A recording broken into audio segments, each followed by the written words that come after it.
Okay, so hi everyone. Thank you so much for being here tonight. Can you all hear me okay? Yay. So my name is Lydia Simon. I am the executive director here at Wild Goose Creative, and I'm so grateful to have everyone come together in this virtual space. Wild Goose is a nonprofit community arts organization, and we are all about bringing accessible and welcoming arts experiences to the community. So when we are open, we offer over 320 events a year connecting arts and audiences here in Central Ohio. So storytelling is a huge piece of our identity here at Wild Goose, and we believe that telling stories is an extremely important way to connect the community, and we think that it's even more important to provide this platform now. So thank you all for being here.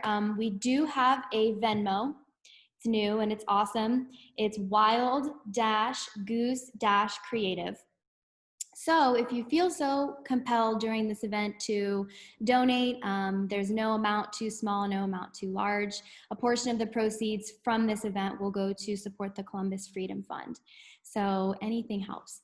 I'm really, really excited about tonight's event because our presenters are all representing a few of the recurring programs we have here at Wild Goose.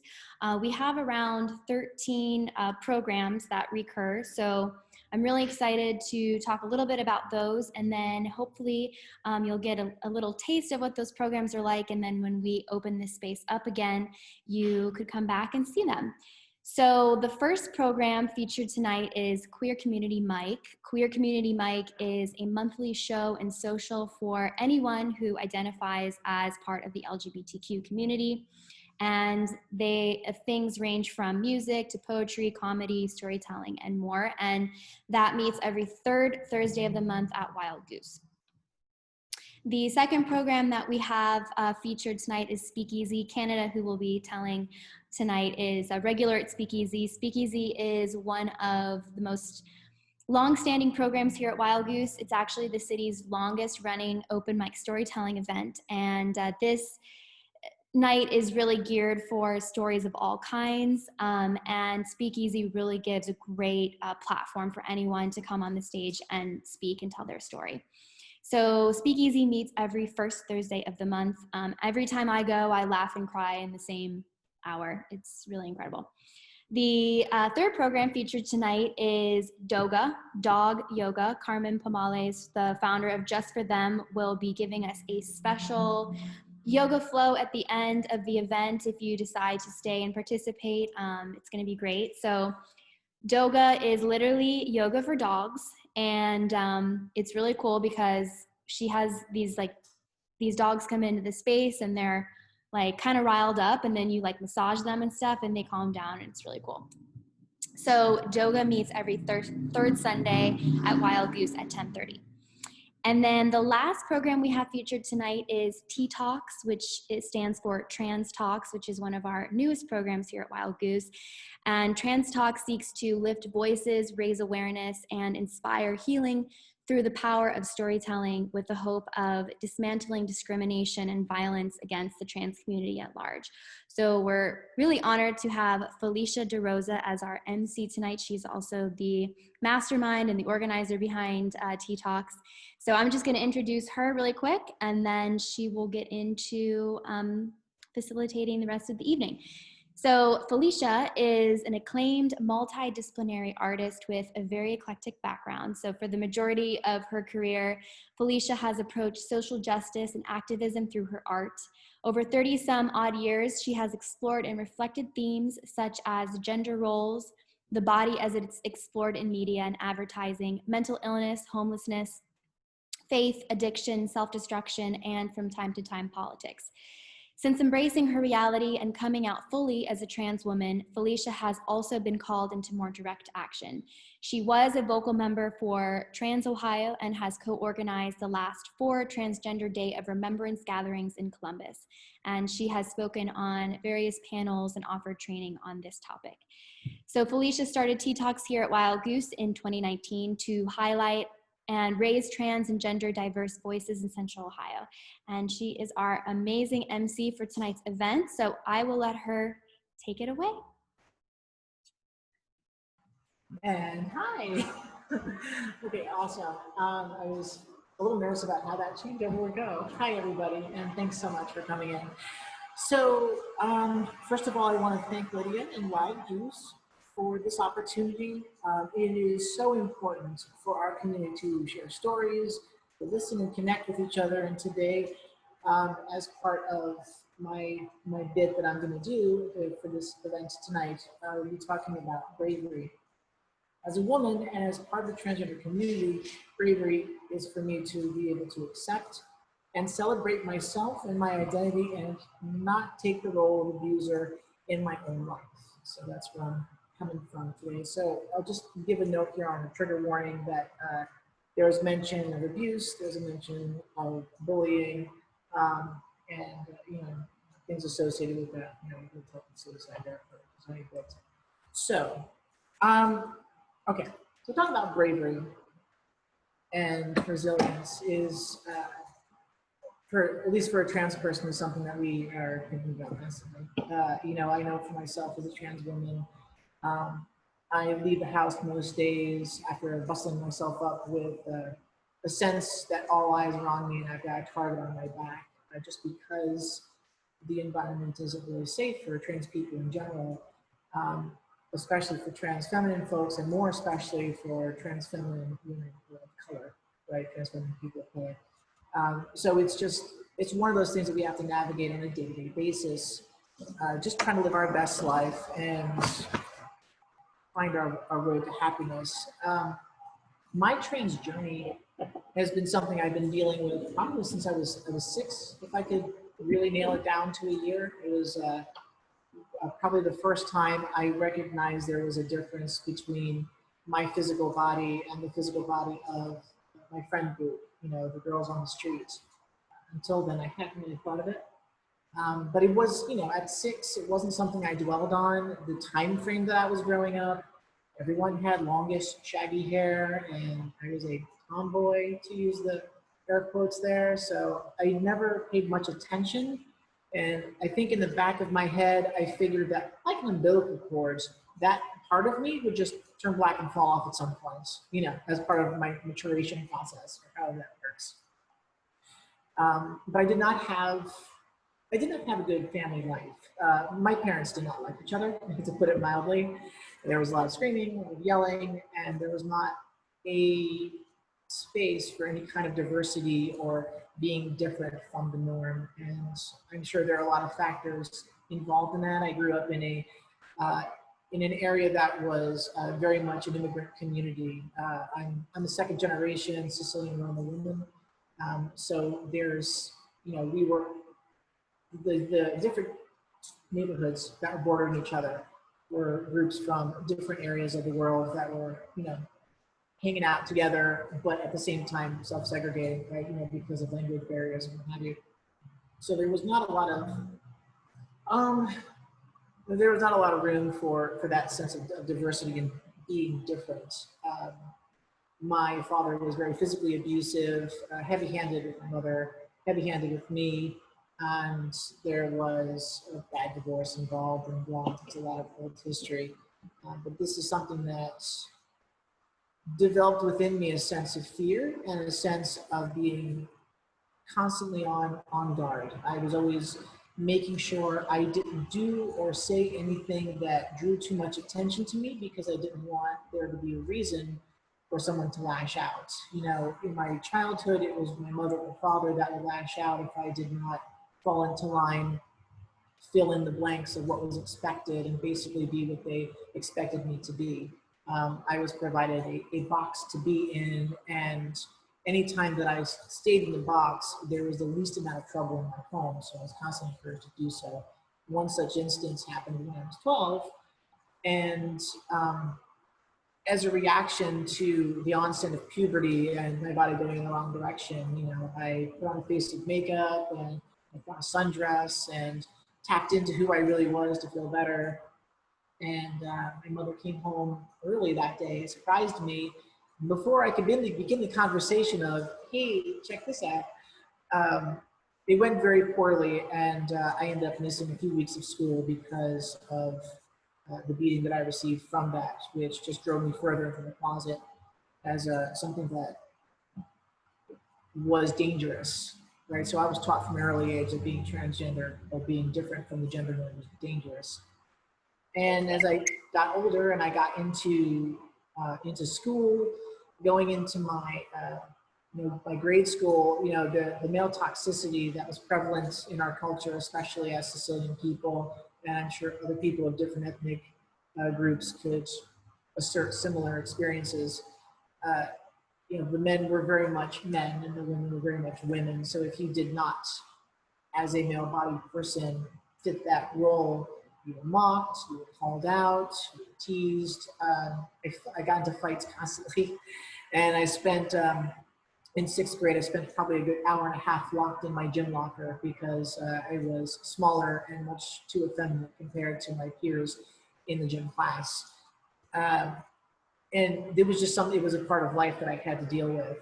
So there was a lot of trauma that I had to deal with as part of it. I was, basically what I'm getting at as a trans woman, I have a lot of experience being othered, being part of an immigrant community, and in that aspect, being part of a marginalized group. I couldn't go into retail stores without being followed by someone that worked there. I was harassed by random people that would, call me a slur and ask me to say something in my native language, which I thought was hilarious because I was born in the United States in New York, right? Second generation. So, things I had to put up with, I was feeling othered. And as I was growing up, my goal in life was to not be othered anymore. I didn't want a spotlight on me because I didn't want to give anybody a reason to treat me poorly, to devalue me as a human being, to find reasons to be cruel, or for me to be a scapegoat for either challenging their point of view just by being in the room, challenging how they saw their world or their society, how they viewed their religion, how they were viewed, how they understood people. So I always tried to keep a low profile and spent a large part of my life trying to fit the role of a cis hetero male, tried to be all-American guy. And what ended up happening was I stopped caring about myself. And there was some self-martyrdom, I think, that started to happen, where I would say to myself, I'm going to look after other people. I'm going to focus on the happiness of others, and what I want obviously is not important, so I'm not going to think about it. And I would stay distracted. I would stay distracted with my work. I would stay distracted with my heart. I would focus on just tending to other people. So the more I was busy, the less I had time alone with my own thoughts, the less I was being tortured by my own struggle internally with my identity and with who am I in this world, and feeling very isolated and alone. I grew up pre-internet, so I didn't have any access to online anything, no communities, and I never met anyone who was like me or dealt with this kind of struggle outside of reading psychology books when I was in junior high and high school. So I didn't have any real sense of pride. I had no sense that, I'm a trans person and this is just how it is and it's okay. I just have to find a way to help myself like myself, right? Because that's what it comes down to. So I was packing on more trauma and more upset on top of it, which was making my dysphoria progressively worse and worse and worse. Hope I can not freeze. And so all of that happening kept me very deep into the closet and kept me to myself. And it got to a point of self-harm. I used to cut as a way to feel, because I had divided myself into small pieces. There was the me that dealt with the world at large. There was the me that dealt with my family. And then there was the private me that no one knew about, that lived in a very small place, very deep in the back of my head. And emotionally, I became numb. So I started to cut as a way to feel, as a way to remind myself I was still alive. There was a small part of my life where I actually convinced myself I had died and somehow gone to hell, and that was what I was experiencing. It was such a deep low.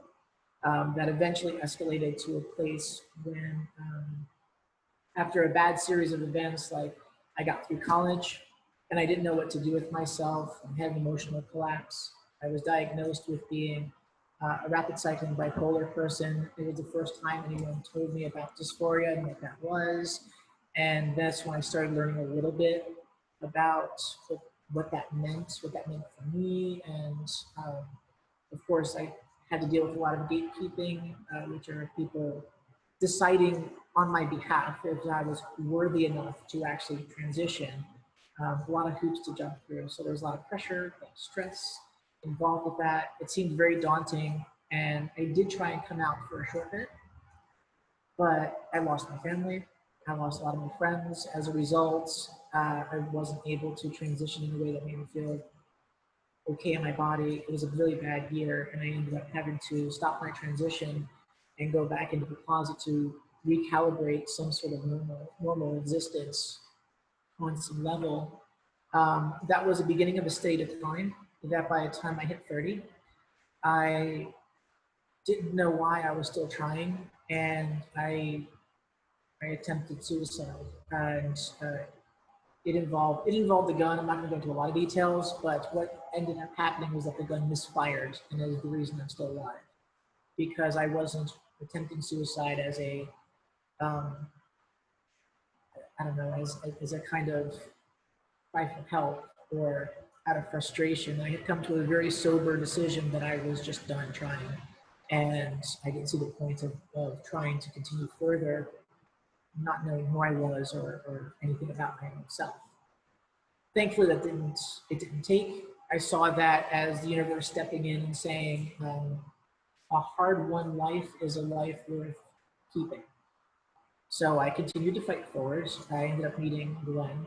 Gwen is my wife currently. We've been together since 2003, and she's the love of my life, and in a lot of ways my rock, who helped keep me grounded.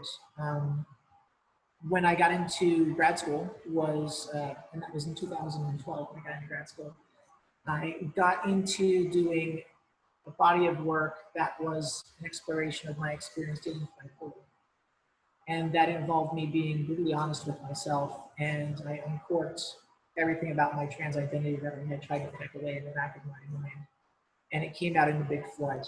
I was overwhelmed by it, and after a lot of talking with Gwen, I started coming out in small pieces and then out loud and kicking down the door in 2016, and never turned back since. And it's been hard, but I would rather have a few years of living authentically and honestly and being myself than go 110 years living as a shadow in a box somewhere.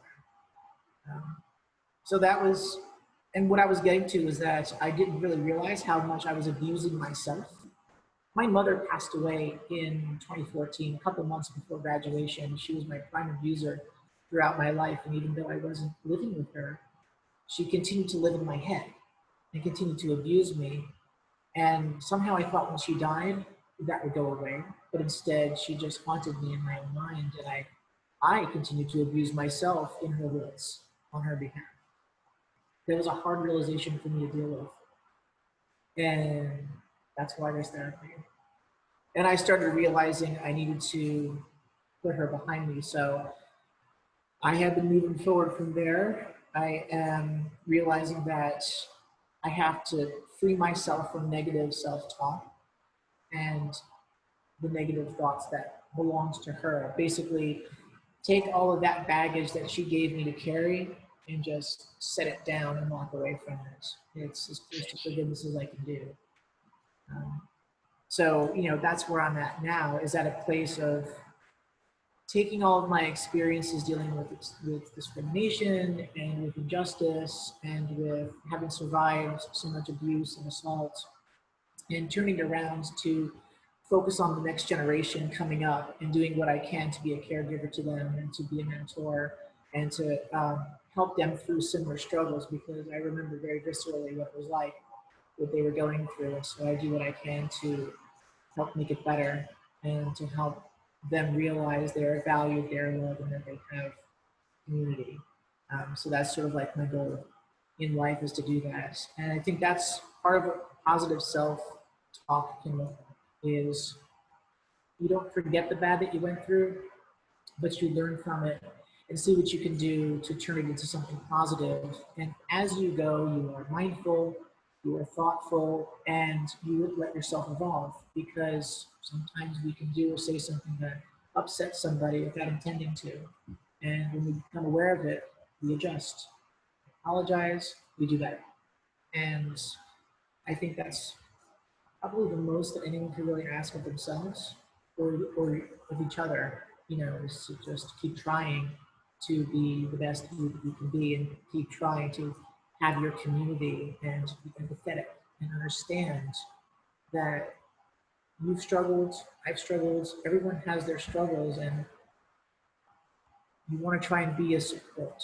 You want to try and be an ally to the people around you, to the other communities that intertwine with your own community, but also to yourself.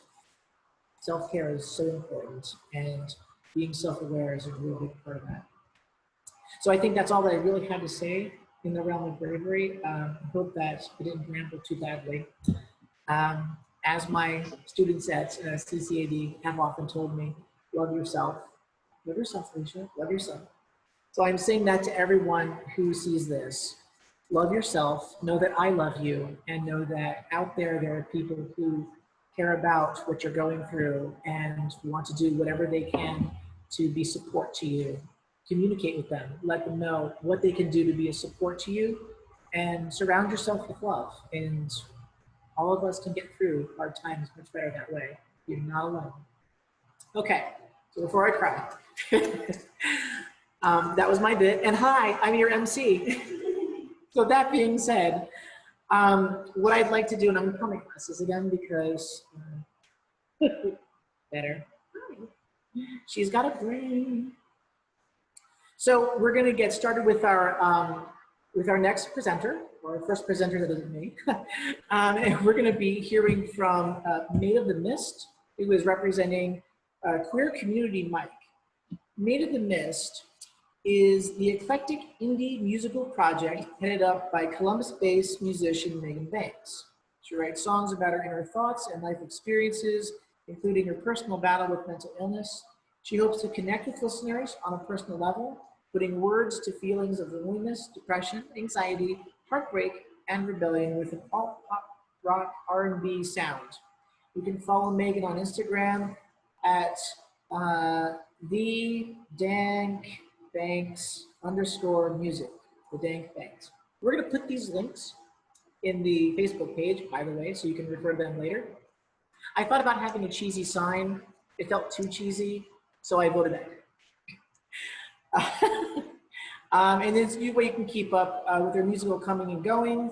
Tonight, the Made of the Mist will be playing and premiering an original song titled Don't Ask Me to Change. I'm going to put myself on mute here.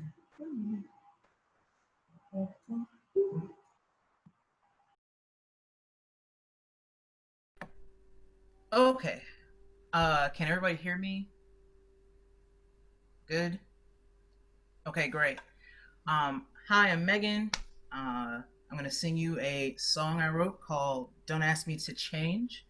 I wrote this song when I was feeling kind of down about who I was in a lot of ways. And, I feel like it's kind of perfect for these times right now, because you don't need to change for anybody, okay? Like, you're perfect the way you are, all of it. So yeah, here we go. Whew.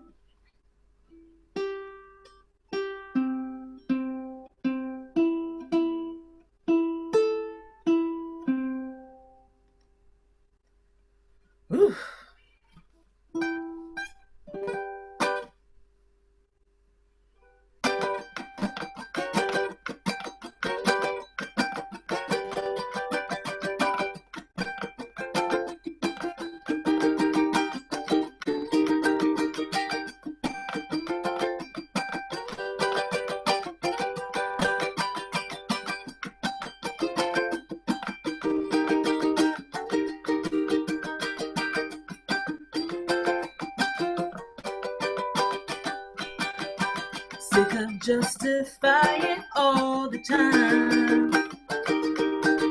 And this is not a flaw in my design.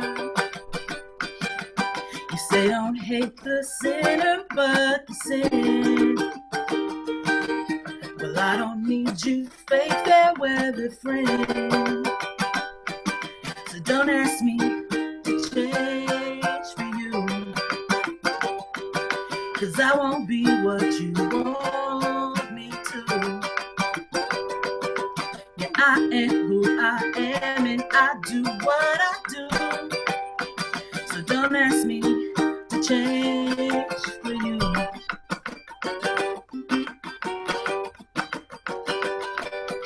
Finally showed me just who you are.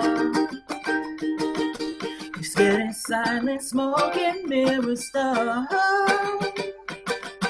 You dance the dance and drop out when it counts. You had chance after chance to work it out. So go and work it out and don't ask me to change for you. And I won't be what you want me to. Yeah, I am who I am and I do what I do. So don't ask me to change for you.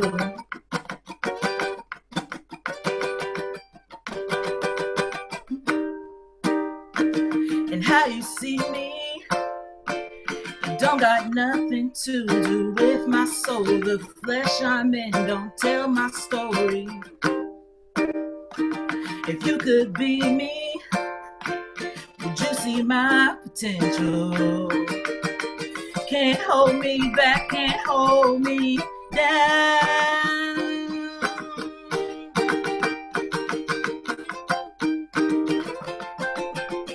No, you can't hold me down.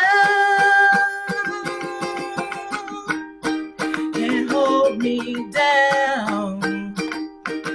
Down. And don't ask me to change for you, 'cause I won't be what you want me to. Yeah, I am who I am and I do what I do. So don't ask me to change for you. Black Lives Matter. That was absolutely fantastic. Oh my gosh. Yes. Yes. Oh my God. Meet in the Mist. Crushing it. Thank you so much. That was awesome. And thank you for representing. We're a community, Mike. So let's get along. Let's keep going with this. A reminder, if you are just logging in to watch the event, hi, we're so glad that you're here and thank you for supporting Wild Goose Creative and all of its amazing programming and all the amazing and talented and creative voices that make its way in and through this particular community. Remember that you'll see on our page, you can, some of the money that we are raising, a portion of the proceeds are going to the Columbus Freedom Fund, and we will have our Venmo link written down there for you to make a donation if you're inclined. We do appreciate it if we can to help keep providing these programs like this to keep going and to do what we can to support and lift all the voices of our community. So coming up next, representing Tea Talks, is going to be Lester Singleton. So for the past 30 plus years, Lester Singleton has spent the majority of his performance time emceeing various community events around Columbus, the US, and Canada. He's an accomplished gender performer, best known for his gender-bending portrayals of the Sasti Lascivious de la Virgin and the Savvy Luster de la Vie. They are a graduate of The Ohio State University and holds a master's and bachelor's of arts degree in women's studies. Their emphasis was mass popular culture and critical race theory. As a 14-year veteran coordinator of the Pride Family and Teen Area for Stonewall Columbus Yearly Pride Festival. Recently, they had held a dual position at Summit United Methodist Church, as the Director of Outreach Ministries and the Program Director for the University District Freedom School. Lester is currently celebrating his fourth year as Mosaic Community Outreach and Engagement Coordinator, pardon my stumblings, and is honored to be the curator of TG NCNB specific programming. He has become a dedicated champion in linking 13 to 29-year-olds, transgender, gender nonconforming, people of color, their families, friends, service providers, and communities to HIV prevention, sexual health education, linkage to care, and personal empowerment. Lester is an amazing human being, and I'm gonna turn the mic over to him. Thank you very much, Felicia. Thank you, Wild Goose Collective. I am Luster Singleton.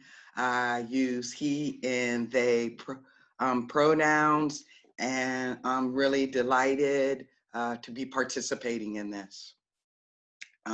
What I'm about to share with you are some old thoughts mixed with some new thoughts, and just what came to my mind when Felicia asked me to have some thoughts around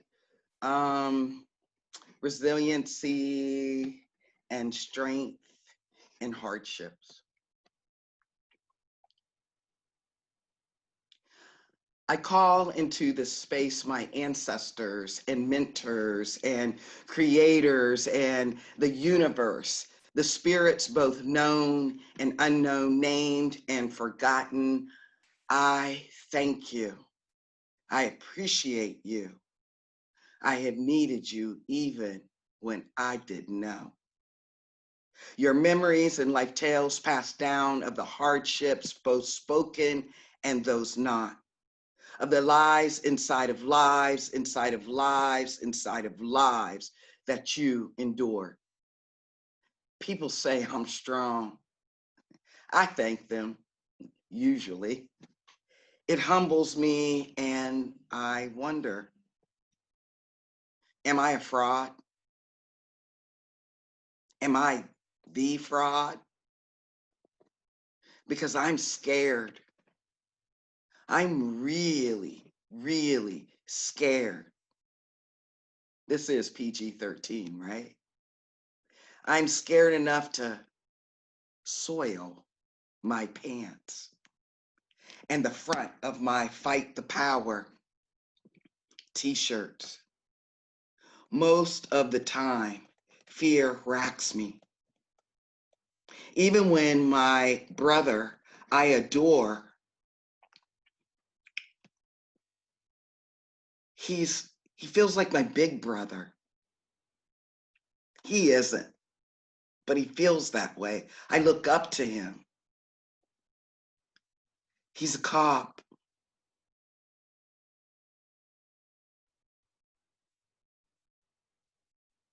When he pulls up, by the way, I've never seen him in his cruiser. This beautiful, handsome, tall, black man. I still fear his badge. I fear that I will succumb to my anger, that I will succumb to F50, to our anger, and my trust will falter, forgetting who I know he is and what I know he does. And you know what? He's retired. How messed up is that? I am fearful every time my multi-ethnic, multiracial, masculine presenting brown child asks me post-pride, Black Pride 4, if Black folks are bad, if he is bad, if it's okay if he says he's white because one of his parents is. I am fearful when my carefully tempered words won't come to mind and I am only left being able to spew the truth, even when it might be, and often is, ugly and awkward. And these are not even the tip of my fears on the daily. I am fearful when I go to the bathroom at the theater. 7 out of 10 times I get questioned, reported, followed, stared at. It's better just to hold it. I am fearful because I believe all of one thing, any one thing, is disaster. Am I Black enough then? Am I queer enough? I'm neither post-op or pre-op. Am I trans enough? I know all the bones and dust that I stand on is and was and forever will be full of fear, and I am grateful that they churned it into strength and turned it into where we are now, stronger at every grind, grateful that I feel its push and insistence at my back, morphing into this power that I have, this power that you have, this power that we as marginalized people, as much as you are taught to not believe it, the power to define myself, the power to define self, to get up in spirit, to get up one step by one step, to find voice, to create, to reorganize, to rethink, to reinvent the trash I was told I was, to emerge and to refuse the dark, to refuse less, to gather up the gumption, to keep on coming on, wave after wave after wave after wave. So resilient.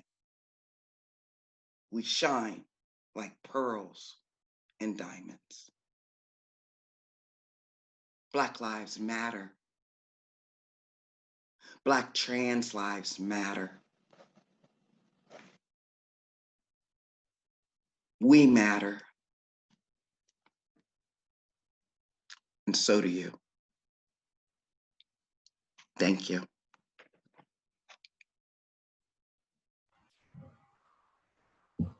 Thank you. I don't even know how to respond to that, Lester. Lester is one of the most amazing human beings I've ever had the pleasure of knowing. The history that Lester has in their head is awe-inspiring. Their continued resilience, the life that they have within them to keep doing every day with love and positivity is inspiring for me and for most of the folks that I know that also know Lester.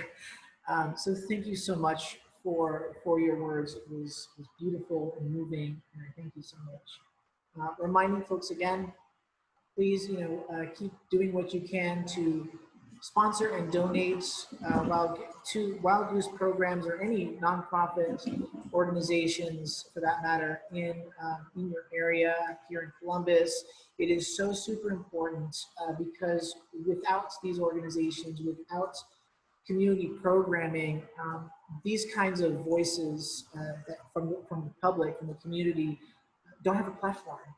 And it's so vital for all of us to have a platform, to have our voices heard, to be lifted, so that we can counter those that are above us in some capacity, that cast down judgment and cast down definition and cast down labels that we are meant to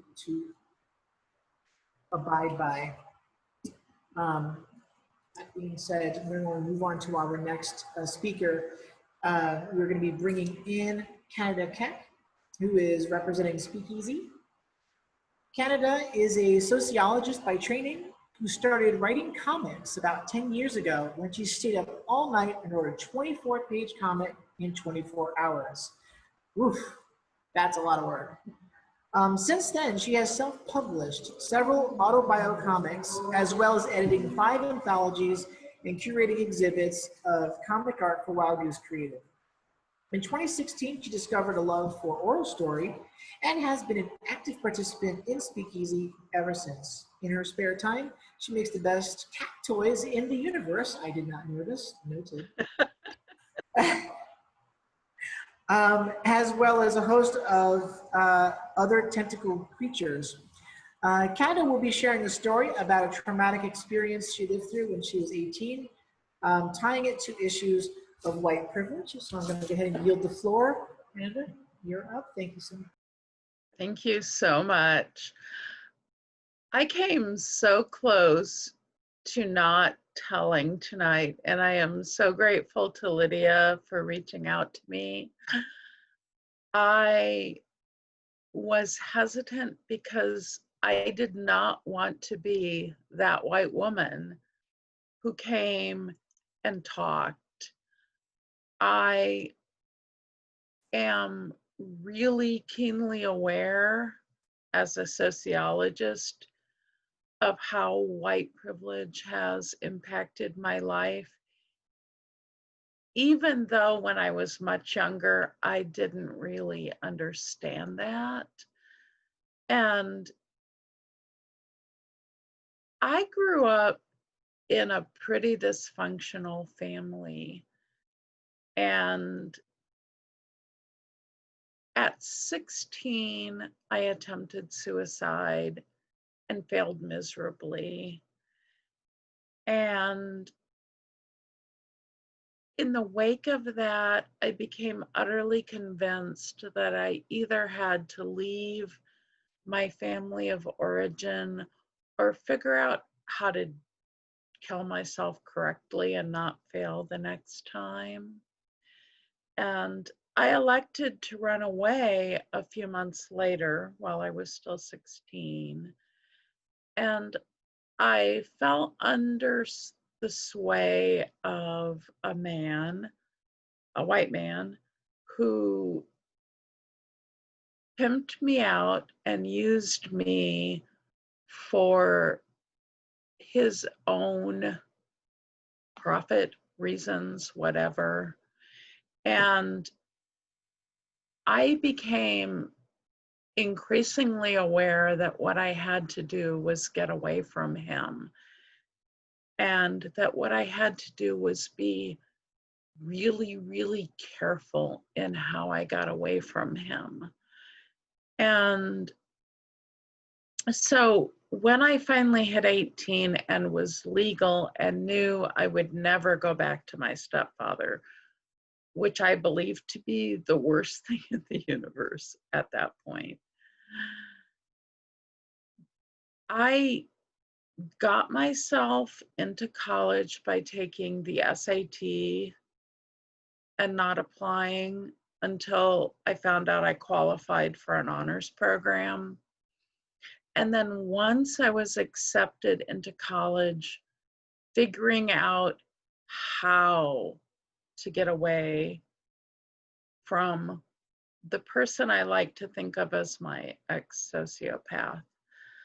And what I did was kind of laid the groundwork very, very carefully. And I very, very naively believed that as long as he did not know I was leaving, I would be okay. And so behind his back, I laid all the plans I thought I needed, and I rented a tiny little efficiency apartment. That's using the term very loosely, because it was really like a glorified shed in somebody's backyard. but it didn't matter because I could afford it and I could get away. And I got a couple of friends to come and help me while he wasn't in the house, and moved everything, and thought I was fine. But I didn't really understand how clever he could be and persuasive he could be. One of the things I did was get a phone in my name, which was ultimately a mistake, because even though I had it unlisted, he was able to talk an operator into believing it wasn't unlisted, and he began to call me. And then he talked a different operator into like giving him my address. And so I was 18 and a freshman in college, living in this tiny little space, trying to be a very different person. And around 2 a.m. one night, he kicked the door in and he took me at gunpoint into his car. But thank God he didn't trust my driving. So he drove, and he was driving like a maniac, and he was running red lights constantly. And I was sure in that moment that I was going to die that night. I did not believe in any way, shape, or form that I was going to make it out of this. But at some point, there was a red light, and he had to stop because there were cops at the intersection. And I seized that moment to throw the passenger side car door open, and jump out and run like hell to the convenience store that we had just passed. And I managed to get in there before he was able to wait for the light change, turn around, and get back to me. But he came into the convenience store shortly after I got in, and he grabbed me by my hair, and I knew he was going to pull me out of there and take me away and kill me. So I flopped limp on the floor, and with his hands twisted in my hair, he was trying to drag me out while I sobbed and screamed. And the white clerk, and this was in Texas, I feel like I should add that. The white clerk asked me, "Do you want me to call the police?" And I said, "Yes, please." And he called the police, and the police came very quickly. And before I could be drug out of there, my ex-sociopath was accosted by the police, made to let go of my hair, arrested, and taken away. And I was able to call a friend to come and pick me up. She lived in the dorm at the college I was attending. I never went back to that little place except during the daylight to get my stuff out. I moved into the dorm where, because of when in time this was, males were not allowed into the dorms, and there were actually security guards that kept the males from coming in. And